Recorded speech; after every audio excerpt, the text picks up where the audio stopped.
What is up, everybody? Welcome back to another video. In today's video, we are back with another preview / prediction video. And this week, it's Thanksgiving, it's Lions, it's Packers, it's back. So let's get it started. Welcome, everybody, to a video. Glad you guys are here. And yes, man, we are back with a Lions versus Packers Thanksgiving game. This feels outstanding. This is beautiful to have this matchup back on Thanksgiving. You know, the other ones are great. It's always great to play on Thanksgiving, but it's great to play the Packers, and I really look forward to this one. Now, this is going to be kind of a shortened preview than sort of our other preview videos, and mainly that's because of the shortened week. I didn't get through as much all-22 watch of the Green Bay Packers as I would have liked to. The positive is we already played this team, so I kind of already have some notes from the last time that we played this team, but I didn't get through as many games as I wanted to. I rewatched our game against them, looked at the Chargers, looked at the Steelers, but maybe not as much as I would usually do. But I still feel pretty good about this prediction. Now, the score prediction's been pretty awful. It just has been. I haven't hit it yet. And the score prediction is something that I just kind of came up with when we were doing our NFC North roundtable, and it just like popped in my head. I was like, I'll go with that. Use that same score prediction for this video because one, it doesn't sound too bad, and two, it's like, hey,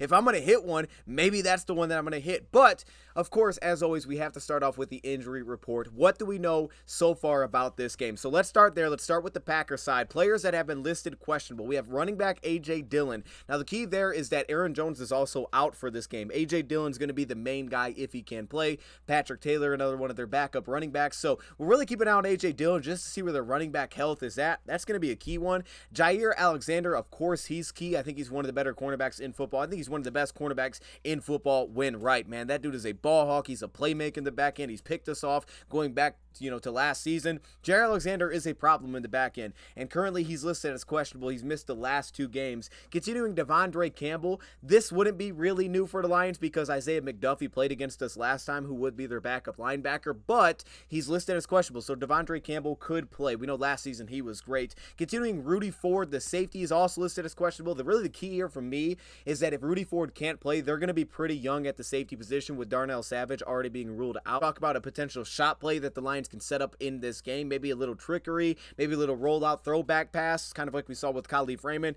This is the team to do this against, specifically when they play single high safety, but also if they're young at safety. So we'll keep an eye on Rudy Ford. And then finally, Dontavian Wicks is also listed as questionable, dealing with concussion / knee. He's kind of come on a little bit for them at receiver. Listed out Darnell Savage and Aaron Jones, as we touched on there. Those are 2 pretty big ones, specifically Aaron Jones because of his threat that he also brings in the receiving game. We have the tight end DeGora, who is also listed as doubtful for this game. I didn't even know you could still list players as doubtful. Maybe it's probable. Maybe that's not a thing anymore, but he's listed as doubtful.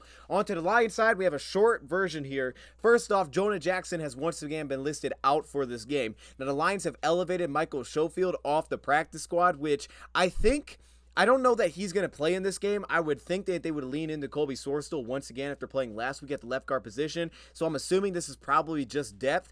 But I also think schematically that he makes a lot of sense for this game because of his ability to play more of that gap blocking style, pulling as an offensive lineman, get really good movement at the point of attack when you talk about some of the duo runs, maybe even some of the inside zone rushing plays. David Montgomery was a big part of the game plan last time we played the Green Bay Packers. Now, with that being said, Jahmyr Gibbs hadn't really emerged into what he is now. And I assume Jahmyr Gibbs is going to be a much bigger part of this game plan, but it's something to keep an eye on is that I think Michael Schofield actually fits pretty well schematically for this one. And then Isaiah Buggs, he's been listed as in. We'll see if he's going to be active or not. We do know that Isaiah Buggs tends to have pretty good games against this team. Again, I think that's a schematic thing, as well as if he is in. Big one there is Jonah Jackson. We'll keep an eye on it. I would assume they go with Colby Sorstel, but I guess they go with Schofield after elevating him off the practice squad, and he can play both guard positions, so you got a lot of flexibility with Michael Schofield being brought up. I'm just excited about that because he's a veteran, signed to the practice squad, and now we're seeing that he could potentially be put into the game if it was necessary, and that tells you where the Lions are at in terms of the confidence with him. It's also the difference when you have a lot of veterans on your practice squad, which the Lions have right now. All right, let's jump into this. We're going to keep this kind of short and sweet. Packers offense, Packers defense. Let's start with the Packers defense first and how the Lions can attack this team. I always give the Green Bay Packers defense a lot of credit. I think this is a talented defense. They have talent across the board. The defensive front, they continue to put resources into it, and I always feel like they play sound. Even if you look at their secondary and you see the injuries and you see guys that are out, Jair Alexander playing in this game would be massive. They traded Rasul Douglas away, but they always seem to play sound in the back end. This is a tough matchup, I just think, every time we play this Green Bay Packers team, and usually it shows up when we play this team. Now, I understand last time we blew them out, but there was also a lot of turnovers, short fields that were created. We had a big lead at half in that game, and it kind of forced them out of who they are. So you would ideally have that happen again, but this is a tricky defense. However, starting off with the run game first, what I'm very curious about this is if the Lions lean into more of the pulling offensive linemen, the gap scheme, the power rushing, the sweeps in this game. To me, if they do that, because one, I think schematically it makes sense. I saw a team like Pittsburgh do it pretty well. Some teams just do that more than others. The Lions are very versatile in that sense. I think this could be definitely a team to lean into that potentially a little bit more. Quick they are on the defensive line, some of their ability to get upfield, split zone rush, zone gaps, and lead to big plays for the offense. But I think the ability to seal, pull an offensive lineman is something that we could see a little bit more this week. And I think if the Lions do that, especially of course if it gets outside the tackles, we ran some sweeps last time we played Green Bay with David Montgomery. I think with Jahmyr Gibbs' impact in the offense that we're seeing recently, to me this feels like a much more Jahmyr Gibbs game than we saw the first time around. I think especially if we're leaning into that style offensively, keep an eye on Jahmyr Gibbs for having a pretty impactful day rushing the football. That's kind of the sense that I get for this game. Their linebackers now, they do a good job in terms of shedding blocks. They're fast to fill. Colby Sorsel plays, you have a little bit more athleticism on the field, so again, you could still lean into that. The Lions really have, like against the LA Chargers, for example. And then also, if you're trying to run outside, the key that I look for this defense, sort of similar to a team like the LA Chargers, is their edge defenders, their edge setters, okay? They may not have the same name that the Chargers did, but when you look at Preston Smith, Rashawn Gary, you can throw Kingsley Van Ness into that mix. They have guys that can set the edge against these outside runs. Whatever that may be, they set the edge really well. So that matchup with tight ends is going to be something to keep an eye on as well if the Lions are trying to utilize that, like against LA. We saw us double team those edge rushers at times, have success getting movement that way, really attacking more through the interior. But if you're trying to run to the outside, that's going to be a key matchup. Our offensive tackles, our tight ends, against those guys on the edge, because those are some very talented players.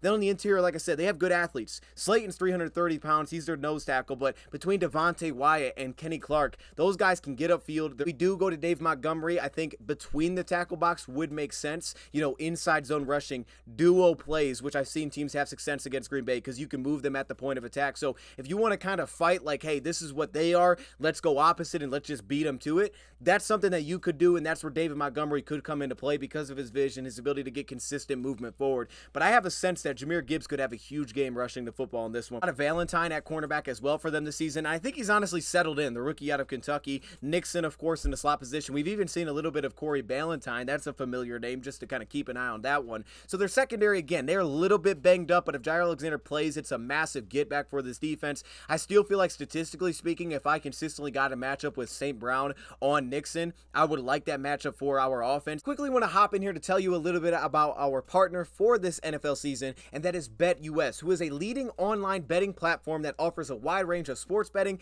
and casino games. They're really well known for their security, their reliability, and excellent customer service. I know they messaged me almost immediately after creating my account to make sure I didn't miss out on certain promotions. BetUS, if you use that top link in the description or go to betus.com/DoseOfDion, you can actually get a 150% match for a limited time on their Black Friday special by depositing at least $100 using that top link. And that's all the way up to $2,500. So it's an excellent opportunity right now if you're interested in casino games, but for sports betting, definitely click that top link and check it out. Create your account. You can deposit right into the little bank that they have right there. Now, what I love about BetUS is how extensive their sports betting goes. From football, basketball, cricket, esports, any sport that you could think of, BetUS probably has it. They also have tons of betting options. Game betting, live betting, parlays, prop bets. You can create prop bets. It's a prop bet builder. There are a ton of options as well to bet with BetUS. What I love is the ability to build that parlay ticket. We do game props every week, and you can build out a parlay ticket. So over-unders, at least, game props, but then they also have pre-built parlays, which I absolutely love. Create an account. You also have to keep an eye on for their loyalty program, and as long as you're betting with BetUS, you will get thrown into their loyalty program, and you can earn specific perks. There's also welcome bonuses, ongoing promotions, and also promotions for returning customers and new customers. That top link in the description, or go to betus.com/DoseOfDion to get a 150% deposit match if you deposit at least $100 up to $2,500. Again, they have great customer support options, whether that's chat, email, phone. You can also take a look at their FAQ page that they have, which answers a lot of questions for you as well. There's a lot going on over there with BetUS, and they're supporting this channel. And if you want to support, definitely click that top link. Shout out to BetUS, and let's get back to the video. I watched this defense. I think you look at the game plan the Lions had last time they played this team, and you can see what the answers are when they're in their cover 4 or they're in their cover 6 looks. I start to point to the outside receivers, the Josh Reynolds. Now, if Jair is playing in this game and he's kind of sticking around with Josh Reynolds, I would keep an eye on who's that number 2, whether that's Jamison Williams, Donovan Peoples-Jones. I think makes a lot of sense for the specific route tree, especially if they're sitting in off coverage. Could be a little bit tougher to get vertical, but you look at some of the outbreaking routes, the speed outs, the comeback routes, that's where we try to use Josh Reynolds in the past. I think Donovan Peoples-Jones can really thrive in that role, so I would keep an eye on the Lions if they feel like he's there this week, throwing him out there for some looks, potentially to get one-on-ones on the outside if they're sitting back quarters, off coverage, 2 deep safeties. I would keep an eye on us trying to isolate one-on-ones on the outside with that number 2 receiver specifically if they're trying to keep eyes on Josh Reynolds. And then also, of course, you always have to keep an eye on Jamison Williams, because if they're in those looks and you get singled up on the outside, double moves can be a killer. And like we saw last time we played Green Bay, we saw a double move there by Amon-Ra St. Brown. It's a little bit different, but again, from off coverage, specifically when they're in man, not in zone, they get very aggressive, and that's what the Lions really set up there, was that ability to run the curl and then kind of whip out of it into the end zone. St. Brown walks in for a touchdown. So the Lions had a little something for them. Expect to see multiple tight ends on the field, getting the defense to match personnel, and then again opening up that second level specifically against the zone coverage that they would roll into, because they're not going to love that matchup with the tight end. We saw Sam Laporta last time with a really key reception against a defensive back to pick up a first down on a third down. Now, a play like this is just about beating man coverage more than anything, because you can see personnel-wise, they're not putting a linebacker out there for Sam. On early downs, that can be effective, especially to get them in the zone. But here, on third down, you can see that they're expecting pass. They put a DB on Laporta, and he still wins. So I would expect the Lions to probably try to lean into some heavy personnel, get matchups that they like there, specifically maybe force their hand into some zone coverage, and then attack that second level of this defense. The other coverage that I see that they love to run is cover 3 on third down, but also on base downs as well. And to me here, this is where they're really tricky. It's where they've had interceptions against us. I think one thing that we've seen is the Lions, again, when they have success against that, first off, when they run the 5-man front, if you can get the personnel to match, they put a 5-man front out there, a lot of times, again, you'll get cover 3 blitzes. You can take out an underneath defender, and in that case, you can look at opportunities to hit the flat, or if their edge rushers are dropping into coverage, hit the flat. However, the second level to me is what's going to be key in this game, specifically against zone coverage, is attacking the second level of this defense. It feels like the Amon-Ra St. Browns, the Sam Laportas, this is the game where they can live into that second level behind their linebackers, setting up some of those underneath routes, getting to the second level shots. However, I would just keep in mind, if they are playing a lot of single high safety, watch for the Lions to try to get a big play over top. Like they did with Khalif, you roll out one way, you throw it back the other, the safety of one single high safety. Of course, you can try to get that guy to lean one direction, and you can get an open shot downfield. Look for the Lions to possibly try to throw out some trickery if they're leaning into that, especially if the Lions are in single back looks. Look for the Lions to try to roll out, potentially get one shot play over top. Like I said, with that second level, you'll see it even in cover 6 looks defensively. That second level is, I think, where you can live in this one. I think their linebackers communicate well. Usually the underneath coverage is pretty sound. The communication is usually pretty clean from them in zone coverage defensively, but that second level can really open up. Even if you talk about it on third down, with some of the cover 3 looks that they do play, when they're playing some more of their aggressive looks, or their linebackers kind of pass it off to the second level, you open up the corners of this defense. Like Chargers have success there, hitting the corners on third downs. Seen multiple teams kind of attack that area of this defense once you get beyond the linebacker. So again, this feels like a second level passing type of game because of what they like to do, but if they shift it up, it could come down to these outside receivers trying to get some one-on-ones. But I see that happening, just not consistently in this game. And also on top of that, if they're playing too deep, Lions should be able to run the football. So there's also that aspect as well. They'll just want to have consistency, which is why I think they leaned into Montgomery to try to get a safety to roll down defensively. But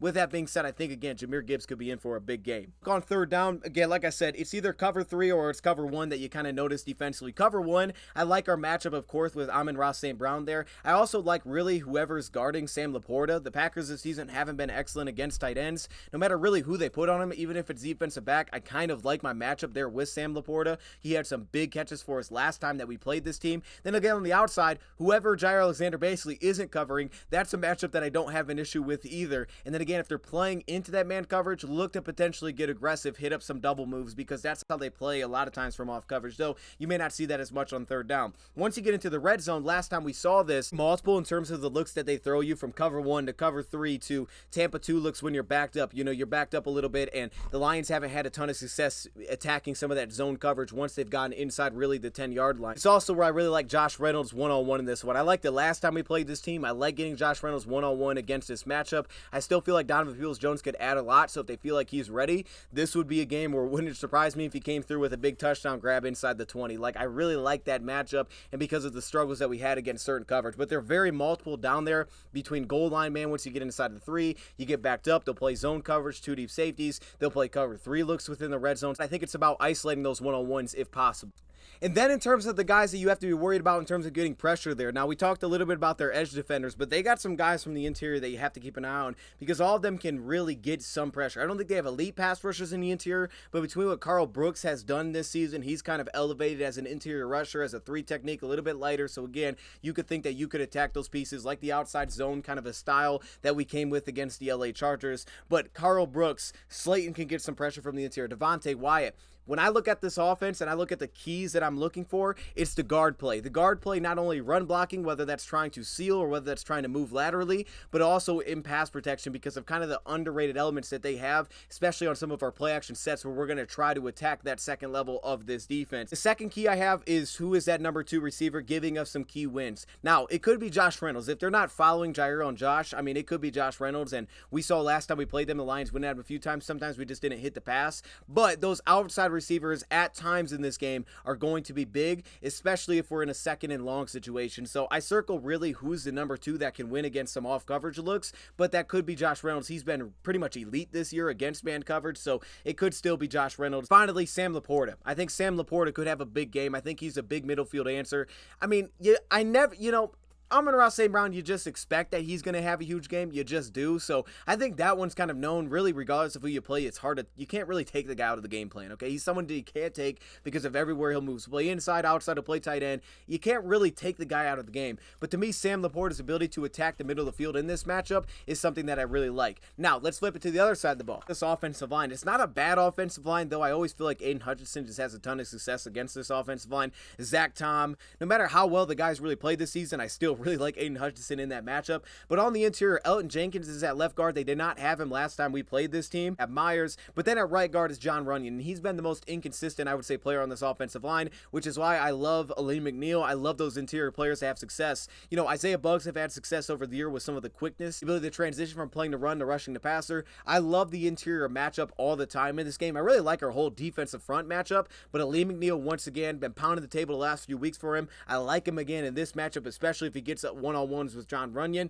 But you also got to keep an eye on third downs where the Lions can get the Josh Pascals, occasionally the Aiden Hutchinsons, and also the John Kaminsky's on that matchup. I just love that matchup on paper. The football, where I really circle the Lions have to be on their game, is 2 spots. Number 1, the defensive line in terms of quickness. It's a big reason I think Isaiah Buggs had so much success. The quickness that he has with his hand usage is the quickness that he's able to play with. And to me, that's going to be important, whether that's front side, but specifically backside edge rushers, backside defensive tackles. It's going to be important that those guys are playing with a lot of quickness, getting into the backfield, being disruptive. When they pull offensive linemen fill, zone blocking schemes get upfield. Like, to me, the aggressiveness and quickness is going to come into play big time in this game. Talk about the linebacker importance in this game, but what makes it tricky with Green Bay is the eye candy that they can give you. And now we've seen Reed offensively become a massive part with the jet sweeps, the reverse plays, the end arounds, especially with so much gun usage, shotgun usage that they've been in offensively. Now you really actually have to worry about that. Again, I'm confident our DBs will tackle. They've shown that ability, but this just adds more eye candy that you have to deal with. But I would also circle the linebacker position. Now, a lot of times we talk about them in coverage, but the off-ball linebackers in terms of playing the run. You have to be fast to fill, fast to scrape in this game. That's a really big key, okay? They like to pull offensive linemen as well. They like their outside rushing attack, and they do a pretty nice job with their tackles in terms of setting up combo blocks on their defensive tackles, your defensive end, springboarding into the second level. The linebackers have to be on point. They have to be flying around. You can honestly throw Brian Branch in that mix because I'm sure he'll be playing a safety. Sometimes he'll be playing in the slot based on the personnel they come out with. He was huge last time we played this team, but those second level players, linebackers, Brian Branch into that mix, those guys are crucial to slowing down this rushing attack. It hasn't been great this season, 4.1 yards per carry, only just over 100 yards per game, but that position in particular is where I'm really focused. And then also what they try to do with their tight ends. It's going to be without Luke Musgrave, one of their biggest weapons offensively. That's kind of what he's become. But they do have Tucker Kraft, who's a good blocker. You guys know I liked him coming out of the draft, and they love to put their tight ends in that action against your edge defenders. So I want to see our guys dominate. And Jack Campbell, Alex Anzalone, a lot of times Derek Barnes actually fit fits really well at off-ball linebacker because he could be a tone setter to take on those lead blocks, but also his speed vertically to play in some of the Tampa 2 looks to take away their play action shots. Sometimes we'll see that. I don't know that we will. I may be more likely that Barnes plays on the line of scrimmage like last week and they keep Jack Campbell at off-ball, but those guys are going to be critical to slowing down this rushing attack. Outside zone rushing as well because I think they have a pretty athletic offensive line. The key there again is backside, making some plays, being disruptive, and then of course the front side being really physical at the point of attack, not giving driven off your spot. But again, I always circle back to the linebackers in this matchup. However, with A.J. Dillon, you may get a little bit less consistency outside the tackle box. So again, linebackers are going to be crucial. This is what's interesting. So last time we played Green Bay, we came out, we leaned into man coverage. I think our first 3 plays defensively were all like cover 1 defensively. We were singled up, we were playing one-on-one on the outside. If you watch Pittsburgh, playing one-on-one on the outside, man coverage across the board. And I wouldn't be shocked if the Lions try to lean into that again in this one, especially early in this game. Now, the biggest key to me that shakes it up is Christian Watson. I know his numbers aren't crazy, but if you just go watch that Pittsburgh game where they're playing a lot of man coverage, he has become such an asset for them, and that's someone that they look to try to win one-on-ones. Jerry Jacobs, Cam Sutton, they're going to be tested. Keep an eye on Christian Watson if the Lions lean into man coverage to try to be more of an impactful piece than it was last time we played Green Bay. We only had 2 receptions last time we played them, and he's kind of been like that all season long, but he's been someone I think they've been trying to find answers with in terms of beating man coverage. Romeo Doubs always feels like kind of their security blanket. He's the go-to guy, especially with Musgrave not being there. He always feels like he's kind of the guy that they can lean on passing the football. Let's try to get Romeo Doubs one-on-one. And last time, Jerry played that matchup extremely well, but that's the guy is Christian Watson. I think he can be an X factor in this game. We know what he is vertically, but specifically the Lions try to lean into man. In this game, I think Aaron Glenn always comes in with really good plans against his team, and it really always comes back to get Jordan Love past his first read, allow this defensive front to win. Go from playing to run to rushing to passer. They are a big play action team on first down that tries to set up a lot of their shot plays on first down. So you'll get mixes if the Lions can go too high, Tampa 2 looks. They'll try to run a linebacker vertically, take away the big crossing route, bracketing in some of the outside looks. So the Lions will do that, but if they're putting a safety down, you'll get a lot of cover 3 as well in that sense. And to me, that's where I start to circle the linebacker position again. We talked about that as run defenders, but the linebacker position, ability to get depth and impact some of those second level throws. Alex Anzalone had a tip last time we played them, led to an interception. That ability to read, drop in coverage, get depth, take away those middle field throws for Love is going to be crucial. It's something that Jack Campbell could be very effective at. Like on paper, what is Campbell good at? I think that's an area where he can be very good. This feels like a game where Jack Campbell could be very good for the Lions. So to me, again, linebackers' effectiveness in terms of second level, taking away those throws. Also, I would say as a result of that coverage, safety's in the flat. I thought Iffy was really good last time we played this team. His ability to take away the flat, the check down for read, the tight end leaking out, as well as in combo coverage when he had to come down and get manned up on a tight end. He played really well, and I don't expect him to start this game. So whether that's Tracy or Kirby, they're going to have to do the same. The Lions, a lot of times they wanted to go into quarters looks defensively. Whenever they would get negatives forced by the offense, they would drop back into quarters looks, try to keep everything underneath, try to let them just play the check down game, and then play third down from there. And when we see this, you'll see a lot of times from Aaron Glenn. I saw a lot of zone coverage last time we played them, specifically on third down, especially if they get them to third and long. You'll see a lot of like deep cover 3 drops. We know that he likes to play man in those spots, but that's an area where I'll actually give Green Bay credit. Outside of finding options to win, I think they've shown a lot of creativity to find ways to get leverage against man coverage, and if teams want to lean into that, they found success. Like this Pittsburgh Steelers play where they get the corner route open, they create leverage with some of the motion pre-snap there. They found answers if you're going to live into man coverage. So last time we saw them, I thought we started to lean into more zone coverage on third down. Could be something that we see again in this game on third downs for the Lions. I really like the matchup across the board, but those interior guys can really win in this game. Bugs, I mean, whoever you want to put in that mix. Quentin Bohanna has also been brought up again for this week. He's not a big-time pass rusher by any means, but he played pretty well against the run, and he's a big body. We know that at the point of attack in a lot of space. The quickness is an offensive line. Again, kind of flip it around. You want to lean into that quickness? Okay, we're going to put a big body out there. He's going to dominate as a one technique. He's going to take away the A-gap and shove it into the other A-gap, and he's going to allow our linebackers to play fast. I'm sure he can handle business from the front side, but again, that puts stress on the backside, utilizing quickness, and it could all start with that guy, and Quentin Bohanna played well, taking up a lot of space last week. He's not a big pass rusher, so I don't assume to see a lot of that in this game, but I think a lot of these interior guys can have success rushing to passers. Final point I'll make to man coverage is the matchup between tight ends. Now, again, not having Musgrave is a big part of that, but I really like Tucker Kraft, especially after the catch. He can be very effective effective, and Love will get to his checkdowns, no question. He'll take his checkdowns if he does not feel comfortable pushing the ball down the field. Now, when you look at him statistically on a season, 16 touchdowns, 10 interceptions, the biggest things that stands out is a sub 60% completion percentage. He probably played his best statistical game against the LA Chargers, which a lot of quarterbacks, to be honest, have. Again, I like the game plan always from the Lions here, taking away kind of the first read. You saw some of the aggressive press Tampa 2. I think that's where Jerry was very comfortable for the Lions. Take away that first read specifically on like a second down, but on a first down, it's also take away the shot play because they're going to try to set that up over top. Also, the tight end position, because linebackers, safeties, Lions like to go combo coverage against this team where